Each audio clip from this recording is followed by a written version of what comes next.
आपल्या न्यायासाठी व हक्कासाठी लढणारा एकमेव news channel top Solapur. News चॅनलला लाईक करा, शेअर करा, सबस्क्राइब करा। बार्शी शहर पोलीस ठाण्याच्या हद्दीत गुन्हेगारीवर वचक निर्माण करण्यासाठी पोलिसांचे गस्त पथक सक्रिय असताना एका तडीपार आरोपीला बेड्या ठोकण्यात आल्या।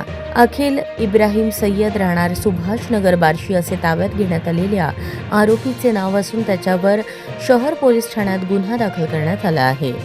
27 मार्च 2026 रोजी बार्शी शहर पोलीस ठाण्याचे पोलीस निरीक्षक बालाजी कुकडे यांच्या आदेशानुसार पोलीस पथक शहरात पेट्रोलिंग करत होते। त्या पथकाने police constable Pralhad Akulwar, police constable Ajit Shaikh आणि पोलीस कॉन्स्टेबल राहुल उदार यांचा समावेश होता।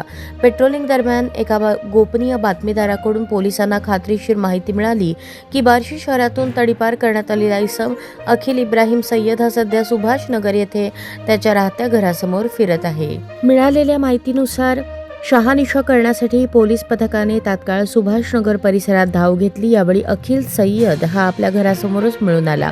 तडीपारीच्या आदेशाचे उल्लंघन करून शहरात विनापरवाना प्रवेश केल्याप्रकरणी पोलिसांनी त्याला जागीच ताब्यात घेतले। सदर आरोपी विरुद्ध महाराष्ट्र पोलीस कायदा कलम 142 प्रमाणे गुन्हा दाखल करण्यात आला आहे।